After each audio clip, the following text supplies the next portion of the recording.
इसमें देख लो, अब हम बात करेंगे, जैसे इससे पहले हमने चाल की बात किया, चाल के बाद वेग की बात किया, वेग के बाद त्वरण की बात की, त्वरण में भी औसत त्वरण और तात्क्षणिक त्वरण की बात की है। तो आज हम कुछ ऐसे भी ग्राफ के बारे में बात करेंगे जिनकी ढाल कभी त्वरण रिप्रेजेंट करेगा तो कभी किसी की ढाल वेग रिप्रेजेंट करेगा। उस बेस पे हम ग्राफ से रिलेटेड बहुत थोड़ा सा पढ़ेंगे। ग्राफ का एक पूरा फुल वीडियो देंगे, लेकिन उससे पहले थोड़ा सा जब आ गया है 1D में, 1 डायमेंशनल मोशन में, तो थोड़ा सा ग्राफ से रिलेटेड भी बात करेंगे। तो इससे पहले हम उस पर गौर करेंगे कि जिस समय हमने वेग का फार्मूला बताया था उस समय क्या क्या राशियां हमें प्राप्त हुई थी। जैसे मैंने वेग बराबर फार्मूला बताया था, वेग इक्वल टू ये विस्थापन बट्टे समय अंतराल। ध्यान से समझना, ये वाला मैंने वेग को किससे लिखा था, v से, विस्थापन को किससे लिख लिए थे, ds से, और समय अंतराल को किससे लिखे थे, dt से। तो यदि v equal to ds upon dt भी मिला था, v इक्वल टू एक जगह delta s upon delta t भी मिला था। तो ये सब के सब किसके फार्मूले हैं भाई, वेग के। हो सकता है कोई औसत वेग का होगा तो कोई तात्क्षणिक वेग का होगा, बट फार्मूले किसके हैं, वेग के। तो अब मैं आपसे सिर्फ ये बात करूं कि ये s क्या है, तो विस्थापन क्या है, तो एक दूरी है। क्या बोलो यार। तो हमारे कहने का मतलब ये है कि s विस्थापन हो या क्या हो, दूरी हो, और t क्या है, टाइम है। तो s और t, s क्या है, अलग राशि है, और t क्या है, अलग राशि है। इनका अगर मैं ग्राफ बनाऊं तो इनका कुछ ढाल मिलेगा। तो s और t, विस्थापन और समय ग्राफ का जो ढाल होगा ये किस राशि को रिप्रेजेंट करता है, ये परीक्षाओं में पूछ देता है। विस्थापन समय ग्राफ का ढाल किस राशि को प्रदर्शित करता है।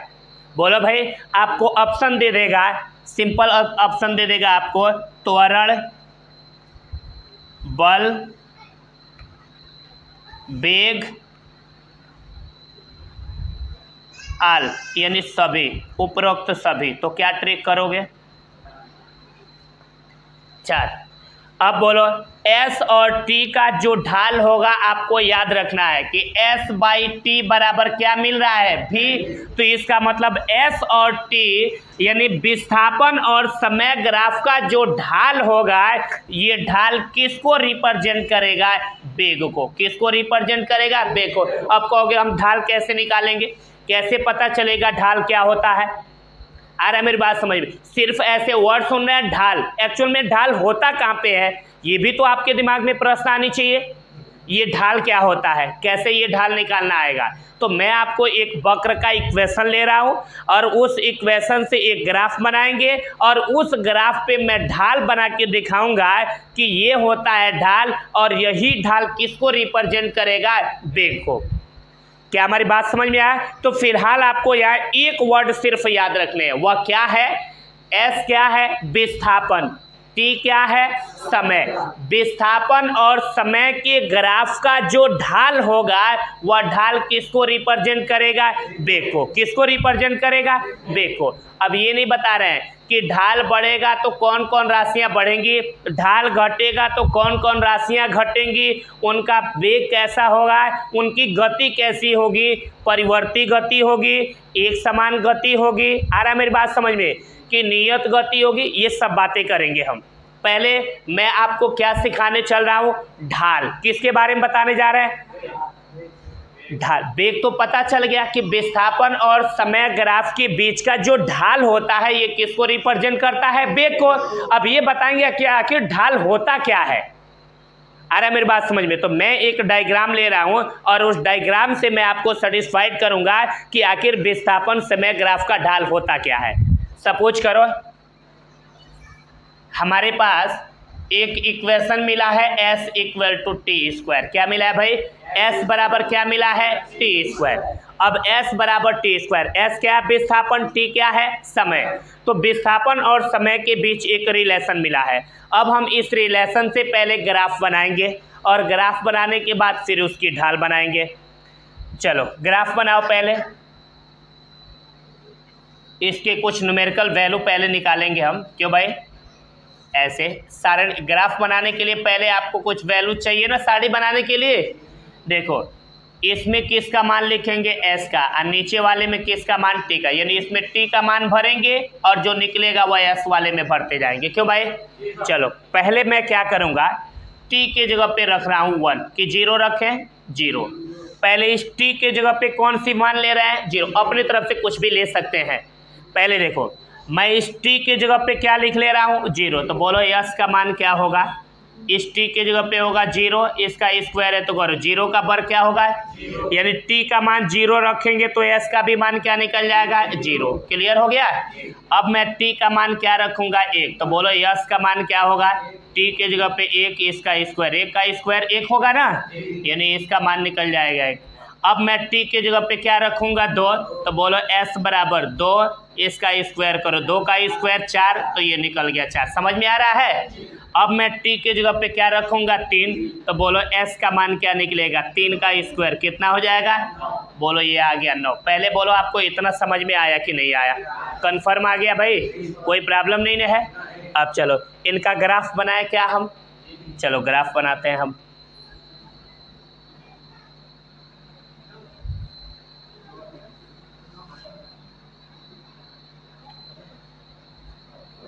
क्या करेंगे, एक्स अक्ष पे किसको लेंगे बाबू, टाइम को, और वाई अक्ष पे किसको ले लेंगे, विस्थापन को। बोलो क्लियर हो गया।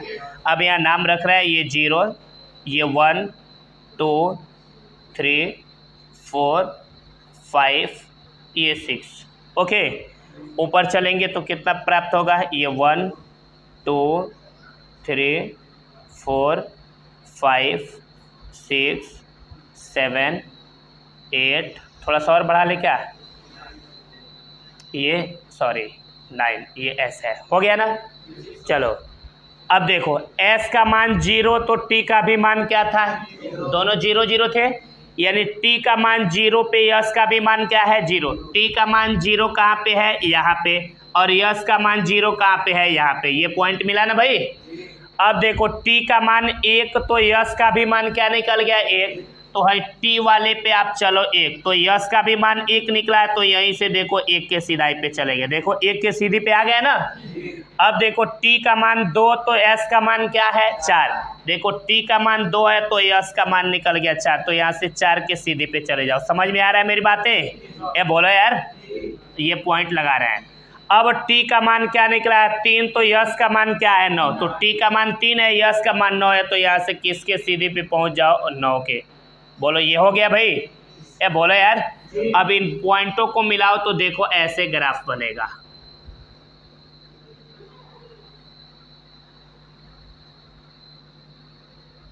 इस तरह से ये ग्राफ मिलेंगे आपके ऐसे। क्लियर हो गया भाई, ये हमारा क्या मिल गया ग्राफ। हाँ बोलो, s को t के जगह और t को s के जगह रख सकते हैं, तुम्हारी मर्जी, तो आपका ग्राफ ऐसे हो जाएगा। समझ में आ रहा है मेरी बातें, बात एक ही होता है। अब देखो इसका ढाल ज्ञात करने के लिए कहेगा, तो ढाल क्या होता है, इस रेखा का जिस बिंदु पे ढाल कहेगा, मान लो इस पॉइंट पे ढाल कह रहा है ना बाबू, यहाँ पे ये बोलो इस बिंदु पे ढाल कहेगा ना, तो जिस बिंदु पे ढाल कहेगा उसको आप ऐसे टच करते हुए एक स्पर्श रेखा खींचोगे ऐसे, और ये स्पर्श रेखा इस टी के साथ ये जो कोण बनाएगा यही इसका क्या कहलाएगा, ढाल। क्या होगा बाबू, ढाल। बोलो समझ में आ गया, ए बोलो भाई, ढाल समझ में आ गया ना। अब देखो ढाल बहुत सारी चीज़ों की व्याख्या करेगा। मान लो अब इस पॉइंट पे अगर ढाल ज्ञात करने के लिए कहेगा तो आप इसको ऐसे स्पर्श करते हुए खींचोगे, देखो ऐसे खींच लिए ना भाई, ए बोलो यार। तो आप खुद देखो अब यहाँ पे ये ढाल मिला, तो पहले बोलो ये ढाल बड़ा है पहले वाला कि बाद वाला बड़ा है, ए बोलो यार। तो याद रखना यहाँ रेखा का अगर ढाल बढ़ेगा तो याद रखना ये ढाल निकालने का फार्मूला होता है tan थीटा। क्या होता है बाबू, क्लास 10th में नहीं पढ़े हो? tan थीटा, ढाल ज्ञात करने का फार्मूला m बराबर tan थीटा होता था ना। तब वैसे ही इसमें ये जो ढाल निकालने का फार्मूला होता है ये किस फार्मूला से निकलता है बाबू, tan थीटा से। किससे निकलेगा, tan थीटा। तो अब देखो क्या फार्मूला होगा। आपने क्या पढ़ा कि जो S और T का जो ये ढाल है, ढाल ये किसको रिप्रेजेंट करेगा बाबू, वेग को। किसको रिप्रेजेंट करेगा, वेग को। अब मेरी बात बहुत गौर से सुनना, लास्ट बातें ये बोलेंगे यहाँ। S और T का ढाल क्या रिप्रेजेंट करेगा बाबू, वेग। तो अब देखो जो आपके इक्वेशन मिलते हैं वह इक्वेशन कैसे होते हैं, यही ना हमारा इक्वेशन है ds/dt। अब देखो ये कैसे बढ़ेगा। सबसे पहले तुम्हें ध्यान रखना, अगर ये किसी भी रेखा का अगर ढाल बढ़ेगा तो तुम्हें याद रखना है ढाल निकालने के लिए फार्मूला होता है tan थीटा। तो समझ लो tan थीटा का भी मान बढ़ेगा। ढाल बढ़ेगा तो tan थीटा का भी मान क्या होगा, बढ़ेगा। और जब tan थीटा का मान बढ़ेगा तो ये ds/dt का भी मान क्या होगा, बढ़ेगा। और जब ds/dt का मान बढ़ेगा तो समझ लो ये वेग भी क्या होगा, बढ़ेगा। बोलो समझ में आया। देखो कितना बेस्ट रिलेशन है इनका। मैं क्या बोला, किसी रेखा का अगर मान लो ये कोण बनेगा, हमारे कहने का मतलब पहले ये ढाल जो होता है वह कोण होता है और उस कोण को हम किससे लिखते चलते हैं, थीटा से। तो ये बताओ पहले थीटा का मान 0 डिग्री था, अब थीटा का मान आ गया 45 डिग्री। कितना डिग्री बाबू, 45 डिग्री। अब थीटा का मान 45 डिग्री। तो मान लो जब पहले थीटा का मान 0 होगा तो आप निकाल लो tan, और थीटा के जगह पे 0 रखोगे तो tan 0 का मान 0 होगा। अब थीटा का मान कितना हो गया, 45, तो हो गया tan, और थीटा के जगह पे 45 भरो तो tan 45 का मान क्या निकल गया, 1। देखो ये एंगल बड़ा है तो देखो ये इसकी वैल्यू भी बड़ा है ना, ये बोलो यार। इसका मतलब कि ढाल का मान बढ़ेगा तो ये tan का भी मान ये क्या होगा बाबू, बढ़ेगा। ये बोलो यार। और जब tan थीटा का मान बढ़ेगा तो ds/dt का भी मान क्या होगा, बढ़ेगा। और जब ds/dt का मान बढ़ेगा तो वेग भी क्या होगा, बढ़ेगा। क्या हमारी बात समझ में आया। कुल किस पे निर्भर करता है, ढाल पे। किस पे निर्भर कर रहा है, ढाल का मान बढ़ेगा tan थीटा बढ़ेगा, ds/dt बढ़ेगा, ds/dt बढ़ेगा तो वेग भी क्या होगा, बढ़ेगा। उल्टा करो, ढाल का मान कम होगा tan थीटा भी कम होगा, ds/dt भी कम होगा, वेग भी क्या होगा, कम होगा। ढाल का मान नहीं बदलेगा, tan थीटा नहीं बदलेगा, ds/dt नहीं बदलेगा, वेग भी क्या होगा, नहीं बदलेगा। दैट मीन्स नियत रहेगा। क्या हमारी बात समझ में आया। तो ये चीज़ें आपको कॉम्पिटिटिव लेवल तक बड़ी ध्यान से समझने हैं कि लिख सकते हो। इसलिए मैं ds/dt लिखा हूँ क्योंकि जितने भी अब हमको क्वेश्चन मिलेंगे सबका डिफरेंशिएशन करेंगे, इसलिए ds/dt लेके चल रहे हैं। क्लियर है भाई। अब आ जाओ, ये फिगर में आपसे क्वेश्चन ये कर दे कि दी हुई आकृति में एक कण का विस्थापन और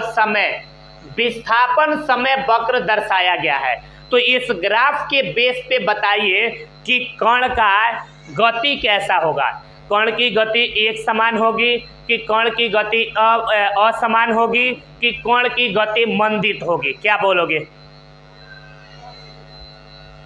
इन तीनों फिगर को देखो। तो इसको समझने के लिए हमारे पास तरीका क्या है, पहले यहाँ स्पर्श रेखा खींचेंगे। मान लो यहाँ पे स्पर्श रेखा खींचेंगे तो हमारे कहने का मतलब इस पॉइंट पे निकालना है तो एक इधर से होगा एक इधर से, ऐसे ही ना होगा भाई। अरे हमारे कहने गोल रहता तो ऐसे खींचते, गोल है ही नहीं है तो जिस पॉइंट पे कहेगा हम ऐसे खींच लेंगे, उस पॉइंट पे खींचते जाएंगे ना भाई। तो आप देखो अगर यहाँ पे कोण थीटा बना तो यहाँ पे भी क्या होगा, थीटा। यहाँ पे भी क्या होगा, क्यों थीटा होगा, क्योंकि दो समांतर रेखाएं हैं, एक तिर्यक रेखा काट रही है तो एक ही ओर बने कोण संगत कोण होते हैं ना, और संगत कोण हमेशा आपस में क्या होते हैं। तो यहाँ थीटा है तो ये भी क्या होगा, यहाँ भी क्या होगा, यहाँ भी क्या होगा। क्या थीटा का मान बदल रहा है, tan थीटा का मान बदलेगा, ds/dt बदलेगा, वेग बदलेगा? इसका मतलब अगर 40 के स्पीड में चल रहा है तो 40 के स्पीड में ही चलता रहेगा, उसका वेग कभी भी बदलेगा नहीं। तो इसके चाल एक समान चाल होगी या असमान चाल होगी? एक समान गति। क्या होगी बाबू? एक समान गति। एक समान गति को हम कहते हैं नियत गति। क्या बोलते हैं बाबू? ये नियत गति। इसका मतलब क्या हुआ कि पहला एक वर्ड में अगर लिखना होगा तो ये पहला वाला जो ग्राफ रिप्रेजेंट किया गया है ये किस प्रकार की गति को रिप्रेजेंट करेगा? तो बोलोगे एक समान गति। त्वरित गति नहीं बोलोगे। त्वरित गति जैसे ही तुम्हारे दिमाग तुम्हारे जुबान पे त्वरित आया तो एक समान गति तो करेगा, लेकिन त्वरित का मतलब प्रति सेकंड अपनी स्पीड बढ़ाता जाएगा। क्या हमारी बात समझ में आया? लेकिन क्या ये स्पीड बढ़ा रहा है? तो सिर्फ बोलोगे एक समान गति। क्या बोलोगे भाई? एक समान गति। एक समान त्वरित गति मत बोलना। क्या बोलोगे आप? एक समान गति। तो ये हमारे पास जो ग्राफ रिप्रेजेंट किया गया है ये किस प्रकार की गति को रिप्रेजेंट कर रहा है भाई? एक समान गति। अब यहाँ देखो, इसी बेस पे इसका आंसर आ रहा है ना भाई। अब तुमसे कोई पूछे बताओ कैसे एक समान गति कर रहा है? बोलोगे क्योंकि इसका ढाल नहीं बदल रहा है, और जब ढाल नहीं बदलेगा तो टेन थीटा भी, और टेन थीटा नहीं बदलेगा तो ds/dt भी, और ds/dt नहीं बदलेगा तो वेग भी, और जब वेग नहीं बदलेगा तो इसका मतलब वो एक समान रूप से क्या कर रहा है? गति कर रहा है। ये बोलो यार। अब चलो, अब देखो ये चीज़ें क्लियर हो गया कि जब ढाल नहीं बदलेगा, टेन थीटा नहीं बदलेगा, ds/dt नहीं बदलेगा तो वेग भी नहीं बदलेगा, एक समान गति। इनकी बात कर लो। अब इनका देखो, तुमसे एक प्रश्न कर रहा है, चांदा देखे हो? मैं तुमसे पूछ रहा हूँ ये वाला कोण ज़्यादा होता है कि ये ऊपर वाला ये वाला कोण? क्या बोला यार? जो जितना डाउन होगा उस कोण का मान कम होगा, जो हाइट होगा उसका मान क्या होगा? ज़्यादा। अब थोड़ा सा आप बताना मुझे। हम पूछे ये किस प्रकार की गति को रिप्रेजेंट कर रहा है, तो यहाँ हमने एक पॉइंट पी लिया और इस पे ऐसे स्पर्श रेखा खींचा। थोड़ा सा और ऊपर लेते हैं क्योंकि ढाल ही तो हम ज्ञात करते हैं भाई। ऐसे हमने स्पर्श रेखा खींचा इस तरह।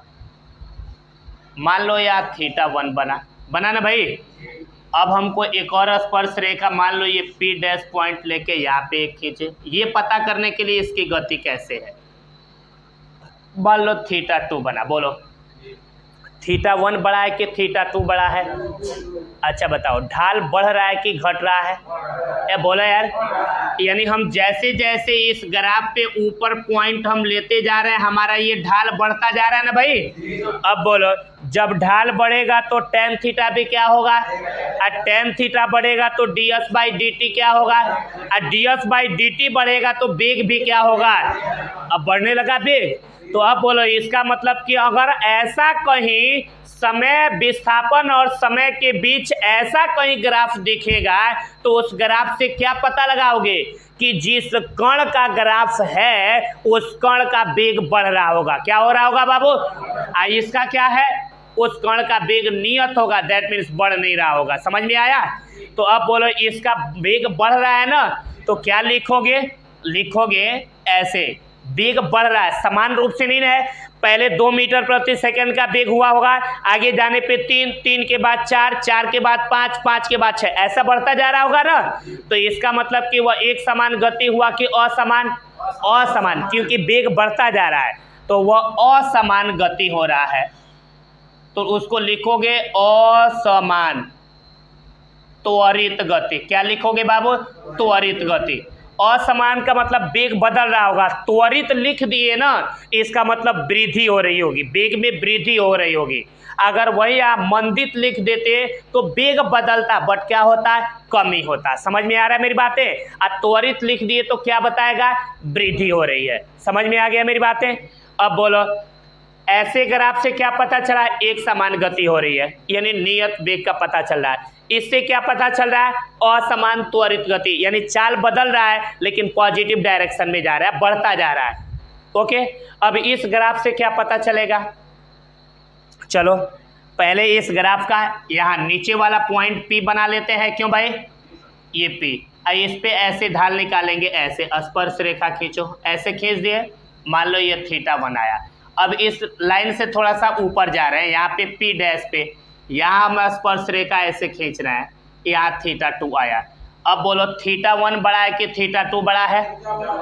अब देखो यहाँ पे निकाले तो हम एक और स्पर्श रेखा ऐसे खींच लिए, ये बोलो ना यार।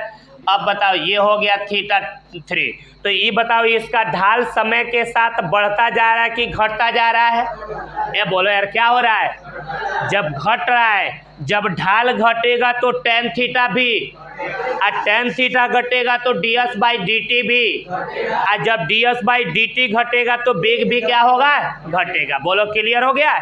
इसका मतलब ये वाला ग्राफ किसको रिप्रेजेंट कर रहा है कि समय के साथ वेग लगातार क्या हो रही है? घट रही है। तो इसको क्या लिखोगे? लिखोगे असमान त्वरित गति लिखोगे कि मंदित गति? जब घटेगा तो मंदित गति लिखेंगे, आप बढ़ेगा तो त्वरित गति। क्या इसका कंसेप्ट तुम्हें आ रहा है कि नहीं आ रहा है यार? कंफर्म आ रहा है ना? तो ये समझ लो। तो इसके नीचे क्या लिखोगे? असमान मंदित ना, असमान मंदित गति। अब देखो क्या करेगा, आपके कॉम्पिटिटिव एग्जामों में क्या करेगा, ऐसा 3 ठो फिगर ऊपर नीचे बना देगा और कहेगा निम्न में से मंदित गति को प्रदर्शित करता है। ए बोला यार, 3 ठो आपका ग्राफ बना देगा और लिखेगा, कहेगा निम्न में से कौन सा ग्राफ मंदित गति को प्रदर्शित करता है। तो आप समझ गए ना, निकाल लोगे ना ऐसे टेंजेंट यानी स्पर्श रेखा खींच करके हम देख लेंगे। अगर tan θ नहीं बदलेगा तो वेग नियत है, tan θ का मान बढ़ रहा है तो असमान त्वरित गति कर रहा है, अगर tan θ का मान घट रहा है तो असमान मंदित गति कर रहा है। बोलो क्लियर हो गया? तो ऐसे ऑप्शन को आप ट्रिक कर लोगे ना? Okay, thank you. अब हम बात करेंगे त्वरण का। त्वरण, इसके पहले की क्लास में त्वरण पे पूरा फुल वीडियो बना है कि त्वरण किसे कहते हैं, ये कितने प्रकार के होते हैं, उसका फार्मूला क्या है, सब बना है। बट इस बेस पे मुझे कॉम्पिटिटिव लेवल के एग्जाम्पल्स करने हैं, इस वजह से त्वरण का पूरा डिफाइन तो नहीं करेंगे, लेकिन उसमें फार्मूला ला के आपको समझाने की कोशिश करेंगे कि आखिर इसमें त्वरण होगा क्या। ये देख लीजिए, जैसे मैंने बोला था कि अगर आ जाए एक वस्तु में त्वरण 2 मीटर प्रति सेकंड स्क्वायर है, इससे क्या पता चल रहा है आपको? एक वस्तु का त्वरण 2 मीटर प्रति सेकंड स्क्वायर है, क्या पता चल रहा है इससे? इसका मतलब ये हुआ, प्रति सेकंड स्क्वायर का मतलब ये हुआ कि किसी कण का जो वेग है ये 2 मीटर प्रति सेकंड बदल रहा है, यानी हर सेकंड 2 मीटर प्रति सेकंड का वेग बदलता जा रहा है। यानी पहले वह 0, अगर उसका वेग 0 था तो 1 सेकंड बाद 2 मीटर प्रति सेकंड हो जा रहा है, फिर अगले 1 सेकंड बाद 2 और 2 मिलके 4 मीटर प्रति सेकंड, उसके अगले सेकंड 2 और बढ़ जा रहा है 6 मीटर प्रति सेकंड। इसका मतलब कि पहले उसका वेग कितना था? 0। तो एक यहाँ पे अगर वह वस्तु था तो 1 सेकंड के बाद, पहले उसका वेग यहाँ 0 था, 1 सेकंड के बाद इसका वेग कितना हो गया? 2 मीटर प्रति सेकंड। अगले 1 सेकंड के बाद बढ़ के कितना हो गया भाई? 4 मीटर प्रति सेकंड। उसके अगले 1 सेकंड के बाद कितना हो गया? 6 मीटर प्रति सेकंड। बोलो प्रति सेकंड 0 से कितना बढ़ गया? 2, फिर 2 से कितना बढ़ा? 2, फिर 2 से कितना बढ़ गया? 2, तभी ना 0 से 2 बढ़ा तो 2 हुआ, फिर 2 से 2 बढ़ा तो 4 हुआ, 4 से 2 बढ़ा तो क्या हो गया? यानी प्रति सेकंड कितना वेग में परिवर्तन होता जा रहा है? 2 मीटर प्रति सेकंड। क्या हमारी बात समझ में आया? इसका मतलब कि अगर कोई वस्तु हर सेकंड जितना अपने वेग को बदलती है उसी वेग का नाम क्या पड़ जाता है? त्वरण। क्या हमारी बात समझ में आया? ये बोला यार। तो अब त्वरण समझ में आ गया ना? तो त्वरण बराबर हम फार्मूला एक लिखते हैं ये, कि अगर किसी गतिमान वस्तु का t1 समय पर वेग v1 था और वह t2 समय पर वेग v2 प्राप्त कर लिया, तो हमने उसके लिए त्वरण का फार्मूला बनाया। ये v2 माइनस क्या बोला भाई? v1 और डिवाइडेड बाय ये t2 माइनस क्या हो गया? t1। यही हमारा किसका फार्मूला बन गया भाई? त्वरण का। बोलो इसमें कोई प्रॉब्लम नहीं है? दोबारा से सुन लो। त्वरण को हम किससे लिखते हैं, ए से। अब वही V2 माइनस V1 को डेल्टा V भी लिख सकते हैं, T2 माइनस T1 को डेल्टा T भी। इसी त्वरण के अगर औसत मान ले ले तो इसका नाम पड़ जाएगा औसत त्वरण। क्या नाम पड़ गया भाई, औसत त्वरण। अगर इस औसत त्वरण में इस टाइम को लिमिट कर ले, निश्चित कर ले कि इतना समय के लिए त्वरण उत्पन्न हुआ है, टाइम को निश्चित कर दें और वह जो निश्चित टाइम हो वह करीब करीब 0 के समीप कर दे, तो ये जो डेल्टा V अपान जो डेल्टा T मिलेगा वह इंस्टेंटेनियस त्वरण होगा, तात्क्षणिक त्वरण होगा। और तात्क्षणिक त्वरण को AINS से लिखेंगे। क्लियर। अब आई इंस्टेंटेनियस के लिए अब इतनी सी प्रोसेस है ना, यानी तात्क्षणिक त्वरण को अब इतना से नहीं लिखते हैं, इस पूरे के बदले है डेल्टा V को dV लिख लेते हैं, डेल्टा T को क्या लिख लेते हैं, dt। इसका मतलब कि कहीं dV बाई dt लिखा होगा तो वह तात्क्षणिक त्वरण होगा, और तात्क्षणिक त्वरण के लिए लिखते हैं AINS से, और औसत त्वरण को किससे लिख लेते हैं, ए बार से। आज सिर्फ त्वरण को किससे लिख लेते हैं, ए से। क्या हमारी बात समझ में आया। हमारे पास 3 फार्मूले निकल गए यहाँ पे। त्वरण का फार्मूला निकल गया V2 माइनस V1 अपान T2 माइनस T1। औसत त्वरण का निकल गया delta V by delta T। लेकिन वही समय को निश्चित करके इस समय को लगभग 0 के समीप कर दिए तो delta V by delta T तात्क्षणिक त्वरण बन गया और AINS से लिखा गया। और इस पूरे को लिखने के बजाय इसके बदले में हम क्या लिख लेते हैं, dV बाई dt। क्या हमारी बात समझ में आया। अब देखो एक प्रॉब्लम इसमें क्रिएट जबरदस्त होता है। जानते हो क्या प्रॉब्लम क्रिएट होता है। अब इसमें प्रॉब्लम ये क्रिएट होता है कि हम कैसे तात्क्षणिक त्वरण को पहचानेंगे। ये बोलो भाई, तात्क्षणिक त्वरण को कैसे पहचानेंगे। तो याद रखना उसमें समय का मान निश्चित कर देगा। जैसे वेग दे देगा कि एक कण का वेग इतना है तो कहेगा t बराबर 5 सेकेंड पर उसका त्वरण क्या होगा। टाइम निश्चित कर दिया ना 5वां सेकेंड पे भाई, तो जब 5 सेकेंड यानी टाइम निश्चित कर दिया कि इतने टाइम पर त्वरण क्या होगा तो समझ लो वही तात्क्षणिक त्वरण है। क्या हमारी बात समझ में आया। वही हमारा कौन सा त्वरण है, तात्क्षणिक त्वरण। तो पहले मैं आपको क्वेश्चन बताने की कोशिश कर रहा हूँ इस तात्क्षणिक त्वरण पे आधारित, उसके बाद फिर किस पे बताएंगे, औसत त्वरण पे। पहले तात्क्षणिक त्वरण देखो। जैसे देख लो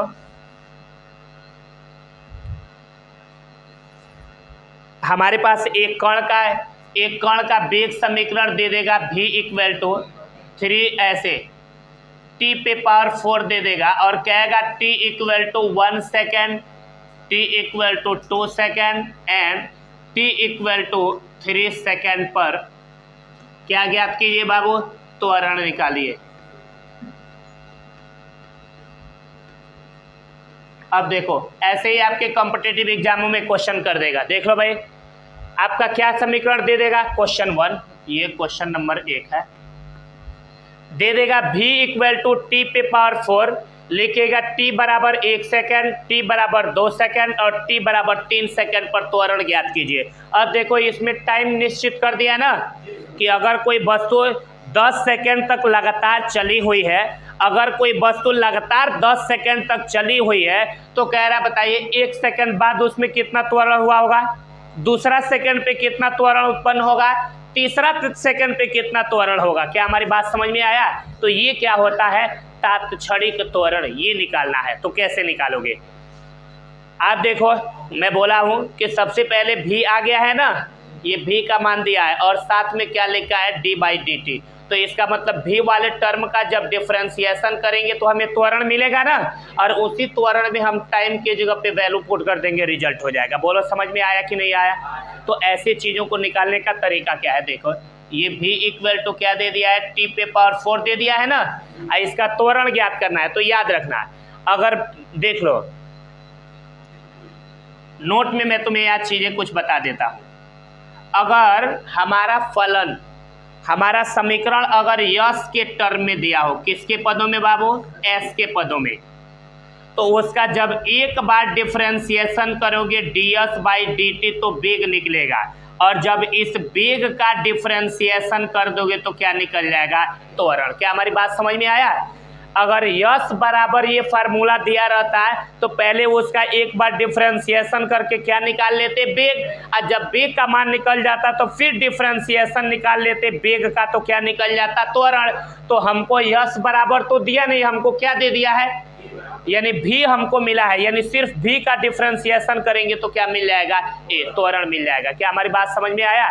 तो हम क्या करेंगे बाबू, तब त्वरण ज्ञात करने के लिए हमें v बराबर टी पे पावर 4 दिया है और कह रहा है t बराबर 1 सेकेंड, t बराबर 2 सेकेंड और t इक्वल टू 3 सेकेंड पर त्वरण क्या कीजिए, है v बराबर समीकरण मिला है। तो हम क्या करेंगे, इसका t के सापेक्ष अवकलन करेंगे ना, तो बोलो अवकलन करेंगे तो ये d by D T into V हो जाएगा और ये क्या हो जाएगा, d by D T into T पे पावर 4। याद है कि भूल गया? अब बोलो d बाई डी टी आप v का differentiation dv by D T हो जाएगा और इसका क्या हो जाएगा 4t क्यूब। अब जो dv बाई डी टी होगा, यहाँ देख लो, जो dv बाई डी टी होगा यही तो a होता है। ये बोलो यहाँ लिखे हैं dv बाई डी टी ही क्या होता है, a। तो हम dv बाई डी टी के जगह पे लिख देंगे a बराबर क्या मिल गया 4t क्यूब। देखो और a क्या होता है, त्वरण। निकल गया ना। अब किस समय पे पूछ रहा है, t बराबर 1 सेकेंड पे ना, तो इसमें क्या करेंगे, t के जगह पे 1 रखेंगे तो a बराबर हो जाएगा 4 और यहाँ t है, t के जगह पे हो जाएगा 1, इसका क्यूब करो तो ये हो गया 4 और 1 का क्यूब करोगे तो 1, तो 4 है करने 4, त्वरण का मात्रक हो गया 4 मीटर प्रति सेकेंड स्क्वायर। अब t बराबर 2 पे कह रहा है तो t के जगह पे क्या लिख लेंगे 2, तो बोलो ये a बराबर क्या हो जाएगा 4 और यहाँ t के जगह पे क्या हो जाएगा 2 और इसका स्क्वायर करो तो ये हो गया 4 और 2 का वर्ग करोगे तो 4, 4 चौको 16 मीटर प्रति सेकेंड स्क्वायर। t बराबर 3 पे कह रहा है तो लिख लेंगे t इक्वल टू 3। हाँ ठीक है, गलती हो गया है तो 8 हो जाएगा, ये 8 चौको कितना हो जाएगा 32। क्लियर हो गया?